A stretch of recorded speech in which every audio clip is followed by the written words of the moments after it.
ಸಾರ್ವಜನಿಕ ಶೌಚಾಲಯ ಶೀಘ್ರಗತಿಯಲ್ಲಿ ಉದ್ಘಾಟಿಸುವಂತೆ ಜ್ಯೋತಿ ಬಸು ಒತ್ತಾಯ.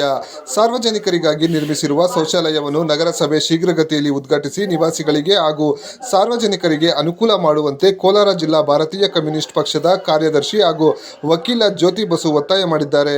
ಕೆಜಿಎಫ್ ನಗರದ ವಾರ್ಡ್ ನಂಬರ್ 3ನೇ ಟ್ಯಾಂಕ್ ಬ್ಲಾಕ್ನಲ್ಲಿ ನಗರಸಭೆ ವತಿಯಿಂದ ಸುಮಾರು 10 ವರ್ಷಗಳ ಹಿಂದೆ ಸಾರ್ವಜನಿಕ ಶೌಚಾಲಯವನ್ನು ನಿರ್ಮಿಸಲಾಗಿದ್ದು, ಇಂದಿಗೂ ಸಹ ಶೌಚಾಲಯವನ್ನು ಉದ್ಘಾಟನೆ ಮಾಡಲಿಲ್ಲ ಎಂದು ಭಾನುವಾರ ಸಂಜೆ 5 ಗಂಟೆಯಲ್ಲಿ ಸ್ಥಳಕ್ಕೆ ಭೇಟಿ ನೀಡಿ ಅವರು ಒತ್ತಾಯಿಸಿದ್ದಾರೆ. ಈ ಪ್ರದೇಶದಲ್ಲಿ ಸುಮಾರು 300ಕ್ಕೂ ಹೆಚ್ಚು ಮನೆಗಳು ವಾಸವಿದ್ದು, ನಿವಾಸಿಗಳು ಬಯಲಿನಲ್ಲಿ ಶೌಚಾಲಯಕ್ಕೆ ಹೋಗುವ ಪರಿಸ್ಥಿತಿ ಎದುರಾಗಿದೆ. ಈ ಕೂಡಲೇ ನಗರಸಭೆ ಅಧಿಕಾರಿಗಳು ಇತ್ತ ಗಮನ ಹರಿಸಿ ಶೀಘ್ರಗತಿಯಲ್ಲಿ ಶೌಚಾಲಯವನ್ನು ಉದ್ಘಾಟನೆ ಮಾಡಬೇಕು, ಇಲ್ಲದಿದ್ದರೆ ನಗರಸಭೆ ಬಳಿ ಉಗ್ರ ಹೋರಾಟವನ್ನು ಮಾಡಲಾಗುತ್ತದೆ ಎಂದು ಅವರು எச்சரிக்கை நீடித்தார். எங்களுக்கு 10 வருஷம் கக்குச்சு ரயில் ரோட்டுக்கு நாங்க போயினுக்குறோம் கக்குச்சு எங்களுக்கு பாத்ரூம் கொஞ்சம் க்ளீன் பண்ணி குத்துருங்க. வேற என்ன எங்க எந்த வசதியும் கேட்கல. நாங்க ஆம்பளை போறவங்க பொம்பளை சின்ன பசங்களும் பெரியவங்களும் ரயில்வே ட்ராக்ல போறோம். 10 வருஷமா நாத்தாச்சிங்குது அந்த கக்குச்சு. கொஞ்சம் க்ளீன் பண்ணி இல்லைன்னா நாங்க முனிசிபாலிட்டி கிட்டே கூட போறோம், போராட்டம் பண்ணுவோம். இல்ல ராஜன் வீட்டுக்கிட்ட போய் போராட்டம் பண்றோம்.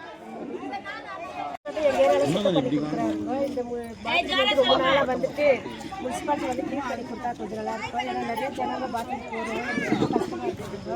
ஏன்னா கவுன்சிலர் சப்பப்பெல்லாம் முனிசிபாலிட்டி பக்கம் எங்களுக்கு கொஞ்சம் யாரும் வந்து க்ளீன் பண்ணி கொடுத்தா நல்லா இருக்கும். கவுன்சிலர் யாரு? அவர் நல்லா பண்ணி கொடுக்குறாரு, எல்லாம் செய்கிறாரு.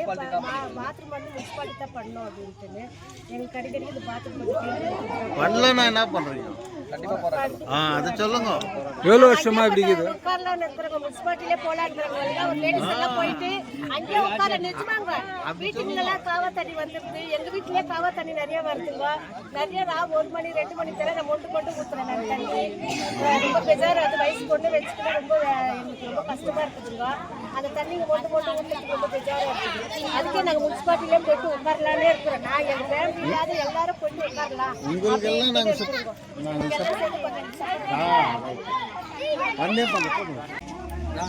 ರಾಬರ್ಷನ್ ಪೇಟ್ ಪೌರಾಯುಕ್ತರವರಿಗೆ ಸಿಪಿಐ ಪಾರ್ಟಿ ಜಿಲ್ಲಾ ಸೆಕ್ರೆಟರಿ ಆದಂಥ ಜ್ಯೋತಿ ಬಾಸ್ ಆದಂಥ ನಾನು ಮತ್ತು ಆಲ್ ಇಂಡಿಯಾ ಯೂತ್ ಫೆಡರೇಷನ್ ಪರವಾಗಿ ನಿಮಗೆ ಒಂದು ಬೇಡಿಕೆ ಇಡ್ತಾ ಇದ್ದೀನಿ. ಈ ಶೌಚಾಲಯ ward number 3 north tank block ನಲ್ಲಿ ಇರತಕ್ಕಂಥ ಶೌಚಾಲಯ. ಇದನ್ನ ಸುಮಾರು 5 ವರ್ಷಗಳ ಹಿಂದೆ ಸುಮಾರು ಲಕ್ಷ ರೂಪಾಯಿಗಳನ್ನು ಖರ್ಚು ಮಾಡಿ ಕಟ್ಟಿದ್ದಾರೆ.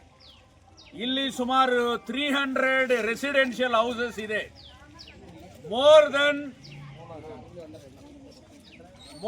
500 ಅಬೋವ್ ಪಾಪ್ಯುಲೇಷನ್ ಇರತಕ್ಕಂಥ ಜನ, ಇವರೆಲ್ಲರಿಗಿರ್ತಕ್ಕಂಥ ಒಂದೇ ಟಾಯ್ಲೆಟ್ ಇದು. ಇವತ್ತು ಇವರು ಈ ಟಾಯ್ಲೆಟ್ ಅನ್ನ ಯೂಸ್ ಮಾಡುವಂತ ರೀತಿಯಲ್ಲಿ ಇಲ್ಲ. ಫುಲ್ ಕಟ್ಟಡ ಕಟ್ಟಿ ಲಾಕ್ ಮಾಡಿದ್ದಾರೆ. ವಾಟರ್ ಟ್ಯಾಂಕ್ ಕನೆಕ್ಷನ್ ಇದೆ, ಆದರೆ ಇದನ್ನ ಯಾವ ಸಾರ್ವಜನಿಕರು ಬಳಸುವುದಕ್ಕೆ ತಾವು ಯಾಕೆ ಇದನ್ನ ಸ್ವಚ್ಛ ಮಾಡಿ ಓಪನ್ ಮಾಡಿಲ್ಲ ಅನ್ನೋದು ಈ ಪ್ರದೇಶದ ಜನರ ಪರವಾಗಿ ನಮ್ಮ ನಾಯಕರಾದಂಥ AYF ತಾಲೂಕ್ ಪ್ರೆಸಿಡೆಂಟ್ ರಾಜನ್ ಮತ್ತು ಈ ಏರಿಯಾ ಮಹಿಳಾ ಸಂಘದ ಲೀಡರ್ ಆಗಿರ್ತಕ್ಕಂಥ ಜಾಯ್ಸ್ ಅವರು ಮತ್ತು ಯುವಕರು ಈ ಜನರ ಪರವಾಗಿ ನಿಮಗೆ ಒಂದು ಬೇಡಿಕೆ ಇಡ್ತಾ ಇದ್ದೀನಿ.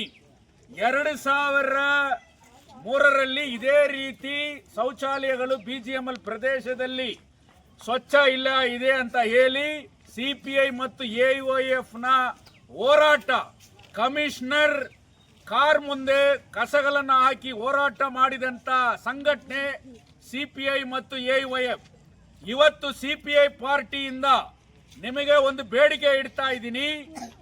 ಇಮಿಡಿಯೇಟ್ ಆಗಿ ಈ ಶೌಚಾಲಯವನ್ನ ನಗರಸಭೆ ವತಿಯಿಂದ ಪೌರಾಯುಕ್ತರು ಇಮಿಡಿಯೇಟ್ ಆಗಿ ಇದನ್ನ ಸ್ವಚ್ಛ ಮಾಡಿ ಈ ಸಾರ್ವಜನಿಕರಿಗೆ ಉಪಯೋಗವಾಗುವಂತ ರೀತಿಯಲ್ಲಿ ಮಾಡಬೇಕು.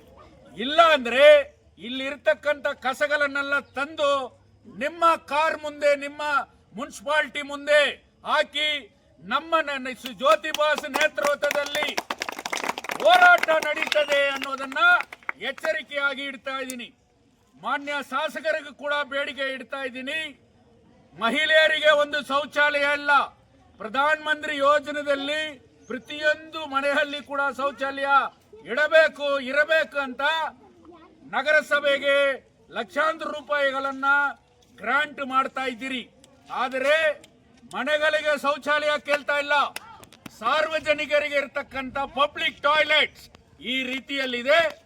ತಾವು ಕೂಡ ನಿಮಗೆ ಕೂಡ ಮನವಿ ಮಾಡ್ತಾ ಇದ್ದೀನಿ ಮೇಡಮ್, ತಾವು ಕೂಡ ವಾರ್ಡ್ ನಂಬರ್ 3 ಬಾಲಗಾಡ್ ವಾರ್ಡ್ನಲ್ಲಿ ನಾರ್ತ್ ಟ್ಯಾಂಕ್ ಬ್ಲಾಕ್ ನಲ್ಲಿ ಇದೆ. ಇದೇ ರೀತಿ KGF ನಲ್ಲಿ ಮೈನಿಂಗ್ ಕಡೆ ಹಲವಾರು ಕಡೆ ಇದೆ.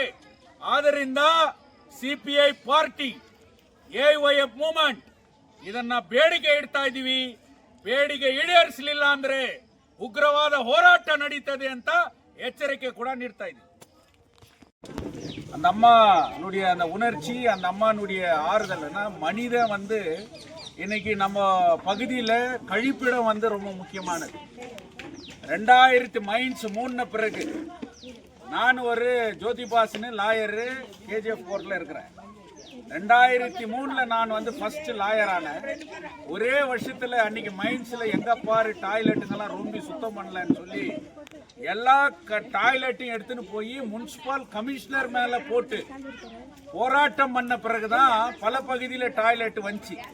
என் மேல கேஸ் ஆச்சு, கோர்ட்ல கூட நாம இருந்தோம். உங்க சார்பா வந்து அந்த டாய்லெட் கிட்ட நின்று நான் கனடால அந்த கமிஷனருக்கு ஒரு வேண்டுகோள் கொடுக்குறேன். உடனடியா இந்த இடத்த வந்து அவங்க கிளீன் பண்ணணும் அப்படின்னு சொல்றேன். கிளீன் பண்ணலன்னா போராட்டம் நடக்கும் அப்படின்னு சொல்றேன். இந்த பகுதியில் எவ்வளவு வீடுக்குதுமா? எவ்வளவு வீடுக்குது? எவ்வளவு ஜனம் இருக்கும்? பாப்புலேஷன் எவ்வளவு இருக்கும்? இது எல்லாத்துக்கும் சேர்த்து இது ஒரே இடமா கழிப்பிடம்? இதை விட்டு வேற இல்ல